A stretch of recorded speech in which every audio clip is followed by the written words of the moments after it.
వీటిని ఎప్పుడు కూడా తిట్టకండి. మొదటిది వచ్చేసి శైతాన్ని మనం తిట్టడం వల్ల ఇంకా మనకి అధికంగా నష్టం చేయడానికి ప్రయత్నిస్తూ ఉంటాడు.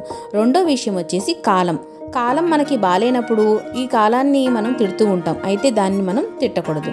అలాగే మూడో విషయం వచ్చేసి చనిపోయిన వారిని తిట్టకూడదు, ఎందుకంటే వారి వారి కర్మలకు వారు అనుభవిస్తూ ఉంటారు. ఈ లోకంలో లేని వారిని తిట్టడం మంచి పద్ధతి కాదు.